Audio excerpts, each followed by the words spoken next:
So the next set of practice problems that we're going to be doing are also from Unit 2, Lesson 5. So here we are in the first question, and we're looking at the relationship between a length measured in meters and the same length measured in kilometers. So you should recall that for every kilometer, it's equal to 1,000 meters, which is what we actually see here. However, we also need to talk about, always when we go from left to right, we need to say, what are we multiplying by? So to get from 1,000 to the 1, what do we multiply by? Well, as always, if we don't know, we should divide to figure that out.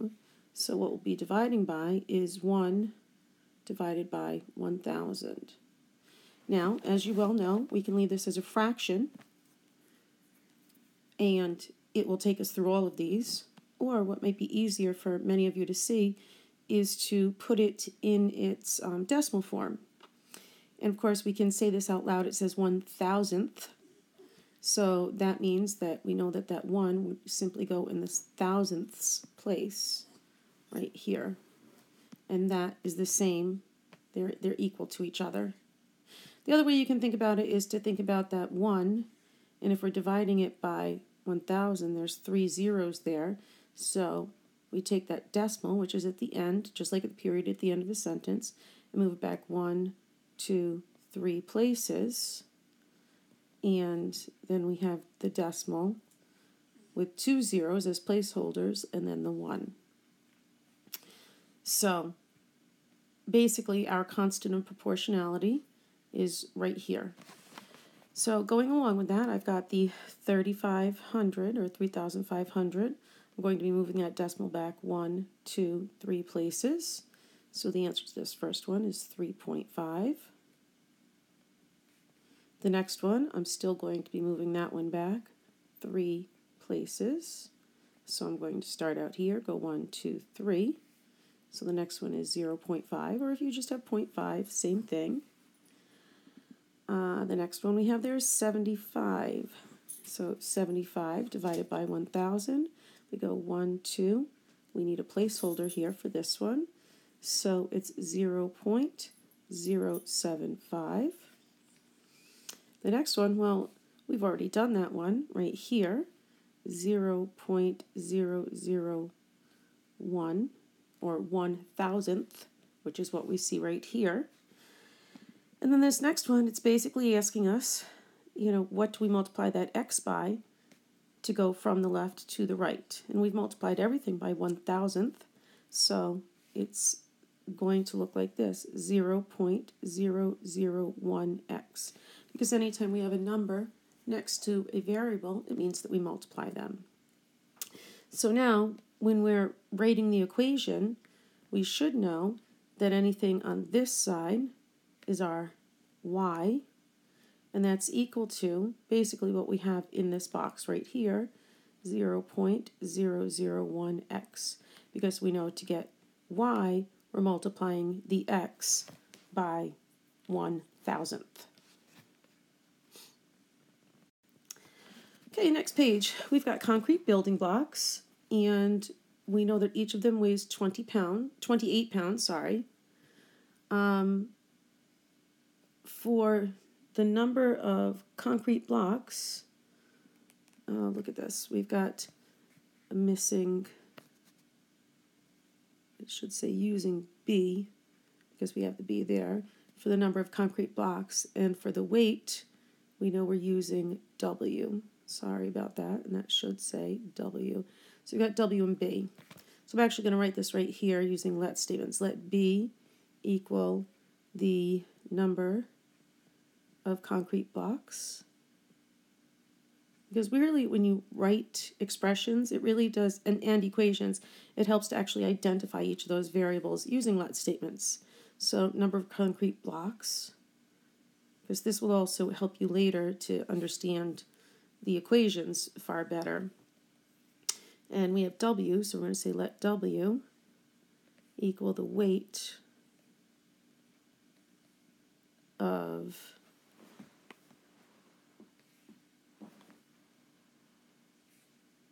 number of the concrete blocks.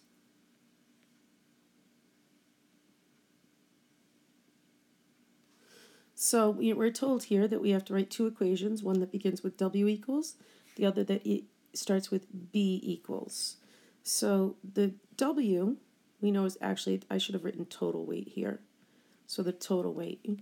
So you know that the W, which is the total weight, we know that each block weighs 28 pounds, and B is the number of blocks. So we're going to be multiplying 28 times B, the number of blocks, to get the total weight. For the other one, we're supposed to write it with B equals. So B is the number of blocks. So in this particular one, we know that the total weight would have to be divided by 28 to find out the number of blocks. The other way that we could write that is that B is equal to 1/28 W. Because remember, that should be an 8. Remember, dividing by a number is the same as multiplying by that number using the numbers, the denominator in a fraction with a numerator of 1. Okay, our next problem. We've got store selling rope by the meter. The equation represents the price in dollars.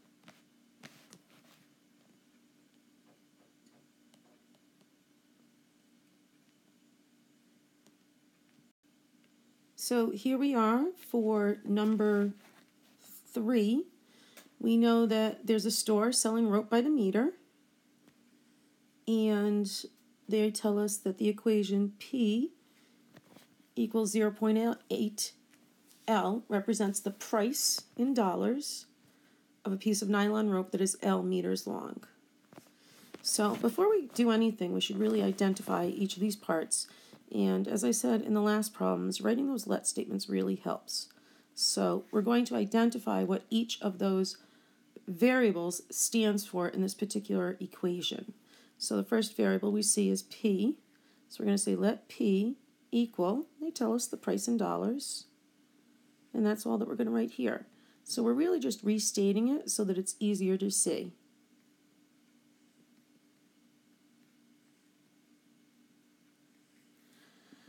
And then the other variable we see is L, and it tells us right here that it's L meters long. So L is the length of rope in meters. So again, when they ask us the questions that are coming up, it'll be easier for us to see the things that we're going to need to find. And, of course, how we're going to go about finding them. So, how much does the nylon rope cost per meter? Well, we really don't even have to do any actual, calculations for this, because we look right at the equation where it says P equals 0.8 L. And, logically, if the total price is this number multiplied by the length, then this number is the cost per meter. So the answer here is 0.8. Now we're told that that is the price in dollars. So what we can and should do is put a dollar sign in front of that. That, of course, is not how we write money. It looks like this. So the answer is 80 cents per meter.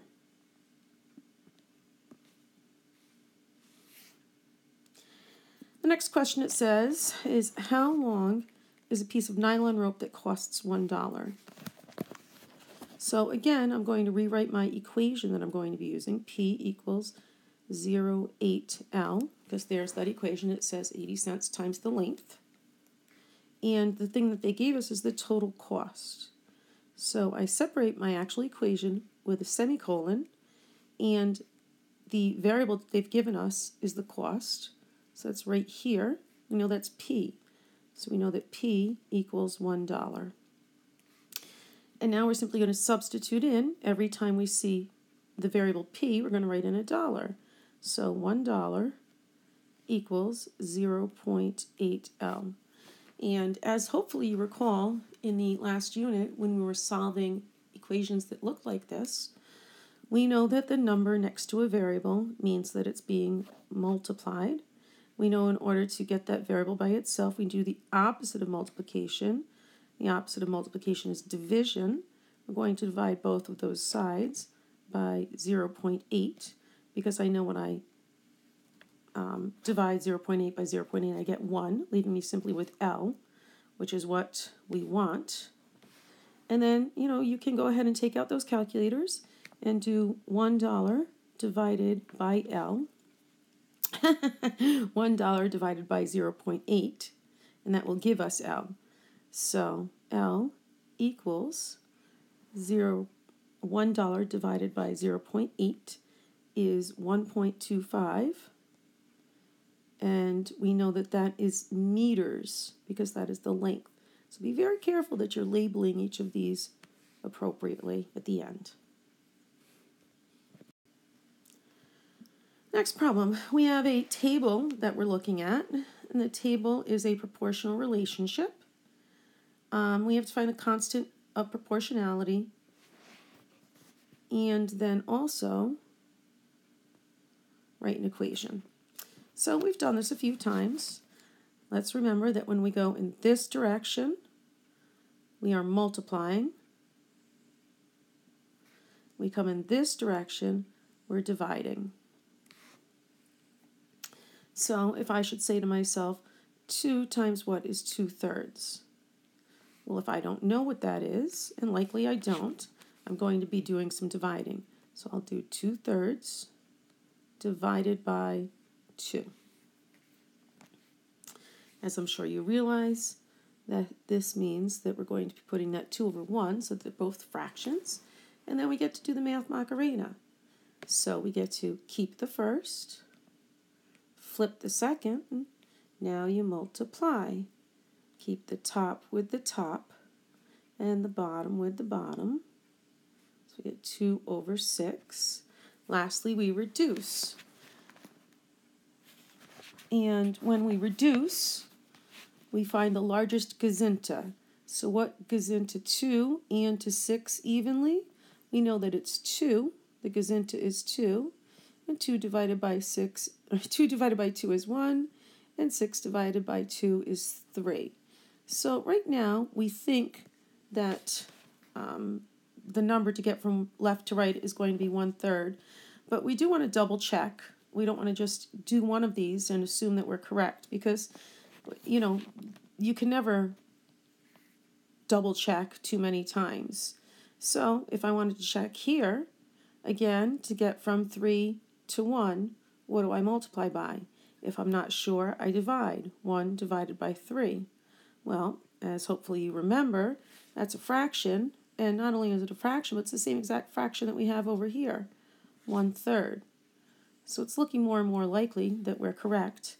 And when you do this, you really only should do a minimum of 2 of these.